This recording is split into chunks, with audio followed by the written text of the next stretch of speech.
পাকা কাঁঠাল দিয়ে কাঁঠালের কোন পিঠা, এই পিঠা কি কখনো খেয়েছেন? হ্যালো এভরিওয়ান, আসসালামু আলাইকুম। আজকে আমি আপনাদেরকে কাঁঠাল পাতায় মোড়ানো পাকা কাঁঠাল দিয়ে এই কোন পিঠা তৈরি করে দেখাবো। আমরা কিন্তু কাঁঠাল পাতায় তালের পিঠা অনেকেই খেয়েছি, তবে কাঁঠাল পাতায় এই কাঁঠালি পিঠাটা আমরা এখনো অনেকেই খাইনি। দেখতে সুন্দর এবং খেতে অসম্ভব মজার এই কাঁঠাল পাতায় মোড়ানো এই কাঁঠালের কোন পিঠা আপনারা একবার না বানালে এর স্বাদ বুঝতেই পারবেন না। বানানো যেমন সহজ, ঠিক তেমনি খেতে অসম্ভব মজার এই কাঁঠালের কোন পিঠা। আমি তো বলবো কাঁঠালের এই ভরপুর সিজনে আপনারা অবশ্যই এই কোন পিঠাটা একবার বানিয়ে দেখতে পারেন। বাড়ির ছোট থেকে বড় সকলেই একেবারে কারাকারি করেই এই পিঠাটি খেয়ে নিবে। ভিডিওটা ভালো লেগে থাকলে এই ভিডিওতে অবশ্যই একটা লাইক দিয়ে দিবেন। তবে চলুন এবার তাহলে আর দেরি না করে রেসিপিটা শুরু করি। তো কাঁঠালের কোন পিঠাটা তৈরি করার জন্য এখানে আমি নিয়ে নিয়েছি পাকা কাঁঠাল। এখানে আমি প্রায় 20টার মতো কাঁঠালের বিচি ছাড়িয়ে নিয়ে কাঁঠালের কোষ নিয়ে নিয়েছি। আর আমার এই কাঁঠালটা কিন্তু একটু নরম হয়ে যাওয়া কাঁঠাল। নরম হয়ে যাওয়া কাঁঠালকে ফেলে না দিয়ে আপনারা কিন্তু খুব সুন্দর কাঁঠালের পিঠা তৈরি করে নিতে পারবেন। এবারে আমি এই বিচি ছাড়িয়ে রাখা পাকা কাঁঠালের কোষগুলোকে একটা ব্লেন্ডারের সাহায্যে খুব ভালো করে ব্লেন্ড করে নিব। এমনভাবে ব্লেন্ড করতে হবে যেন এই কাঁঠালগুলো একেবারে মিহি পেস্ট হয়ে যায়। তো দেখতেই পাচ্ছেন এখন কিন্তু আমি কাঁঠালের কোষগুলোকে এভাবে একটা ব্লেন্ডারের সাহায্যে খুব ভালো করে এরকম মিহি পেস্ট তৈরি করে নিয়েছি। এবার আমি এই ব্লেন্ডার করে নেওয়া কাঁঠালের পেস্টগুলোকে একটা বড় বোলের মধ্যে নিয়ে নিচ্ছি। এবারে এই কাঁঠালের পেস্টের মধ্যে আমি দিয়ে দিব মেজারমেন্ট কাপের 2.5 কাপ পরিমাণ শুকনো আতপ চাউলের গুঁড়া। তবে আপনারা চাইলে এখানে ভেজা আতপ চাউলের গুঁড়াটাও দিতে পারবে। এবার চাউলের গুঁড়াটাকে আমি এভাবে হাতের সাহায্যে কাঁঠালের পেস্টের সঙ্গে মিশিয়ে নিচ্ছি। এখন আমি 2.5 কাপ পরিমাণ শুকনো আতপ চাউলের গুঁড়াকে এভাবে অল্প অল্প করে দিয়ে কাঁঠালের পেস্টের সঙ্গে ভালোভাবে হাতের সাহায্যে মিশিয়ে নিব।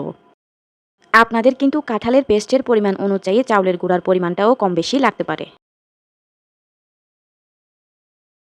তো আমি 2.5 কাপ চাউলের গুঁড়াকে এই কাঁঠালের পেস্টের সঙ্গে ভালোভাবে মিশিয়ে নিয়েছি।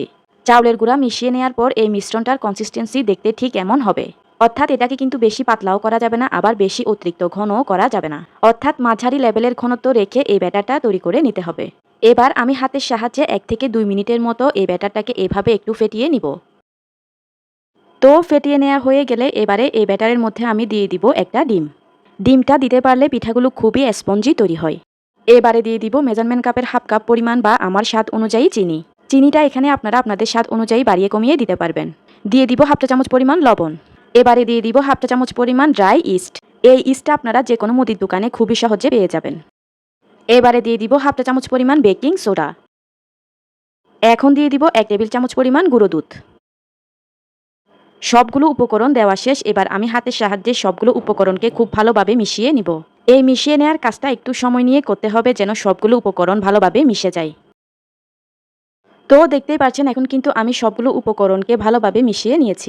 মিশিয়ে নেওয়ার পর এবার আমি এই ব্যাটারকে একটা ঢাকনা দিয়ে ঢেকে রেস্টে রেখে দিব একটা জায়গায় 3 থেকে 4 ঘন্টার জন্য। চেষ্টা করবেন একটু গরম জায়গায় এই ব্যাটারটাকে রেস্টে রেখে দিতে। এতে করে ব্যাটারটা খুব দ্রুতই ফুলে উঠবে। আর ঢাকনার মধ্যে যদি কোনো রকম ছিদ্র থাকে তাহলে সেই ছিদ্রটাকেও একটা কাগজের সাহায্যে এভাবে বন্ধ করে দিতে হবে। তো এই ব্যাটারটা রেস্ট হতে হতে এর ফাঁকে আমি পিঠাগুলো বানানোর জন্য কাঁঠাল পাতাগুলোকে রেডি করে নিব। তো দেখতেই পাচ্ছেন এখানে আমি আমার পরিমাণ মতো কাঁঠাল পাতা নিয়ে নিয়েছি। এই কাঁঠাল পাতাগুলোকে আমি আগেই ভালোভাবে পানির সাহায্যে ধুয়ে নিয়ে তারপর একটা কাপড়ের সাহায্যে পানিগুলোকে ভালোভাবে মুছে নিয়েছি। এবার আমি সবগুলো কাঁঠাল পাতার এই সাইডটাতে এভাবে তেল ব্রাশ করে নিব।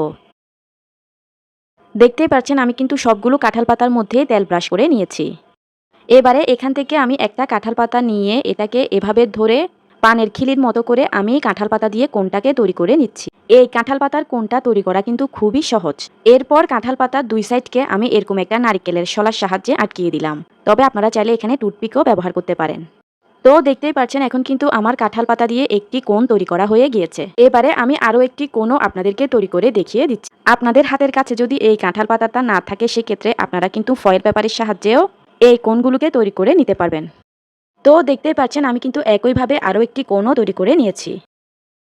তো সেমভাবে আমি বাকি সবগুলো কাঁঠাল পাতা দিয়ে কোণ তৈরি করে নিয়েছি। এদিকে আমি ফিরে এলাম ঠিক 3 ঘন্টা পর। এখন কিন্তু আমার পিঠার ব্যাটারটা অনেকটাই ফুলে গিয়েছে। আমি একটা চামচের সাহায্যে আপনাদেরকে দেখিয়ে দিচ্ছি। দেখতেই পাচ্ছেন পিঠার ব্যাটারটা কিন্তু অনেকটাই ফুলে এসেছে। পিঠার ব্যাটারটা যখন এরকম ফুলে যাবে তখন বুঝে নিতে হবে যে পিঠার ব্যাটারটা পারফেক্টভাবে রেডি হয়ে গিয়েছে।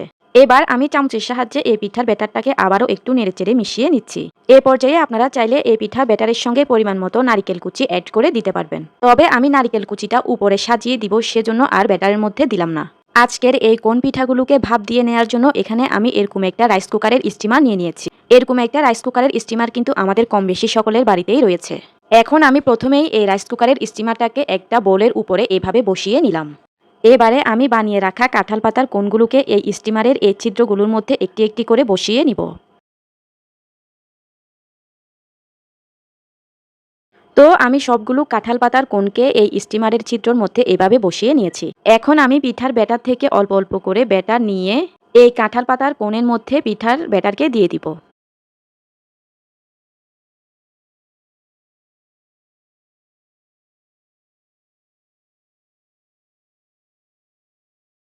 তো এখন কিন্তু আমি সবগুলো কাঁঠাল পাতার কোণের মধ্যেই পিঠার ব্যাটারকে ভরে নিয়েছি। এবারে এই পিঠার কোণের মধ্যে আমি পরিমাণ মতো এভাবে নারকেল কুচি ছড়িয়ে নিব।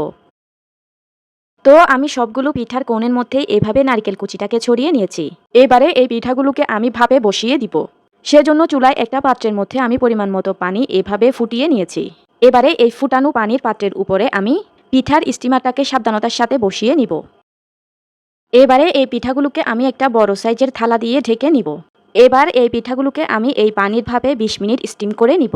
২০ মিনিট ভাপ দিয়ে নিলেই কিন্তু পিঠাগুলো তৈরি হয়ে যাবে। তো আমি ফিরে এলাম ২০ মিনিট পর। দেখতেই পাচ্ছেন পিঠাগুলো কতটা ফুলে গিয়েছে। এখন আমি একটা কাঠির সাহায্যে পিঠাগুলোকে চেক করে নিব পিঠাগুলো পারফেক্টভাবে হয়েছে কিনা। আমার কাঠিটা কিন্তু ক্লিন এসেছে, অর্থাৎ পিঠাগুলো কিন্তু পারফেক্টভাবে হয়ে গিয়েছে। এবার আমি এই পিঠাগুলোকে এই স্টিমার থেকে তুলে একটা প্লেটে নিয়ে নিব।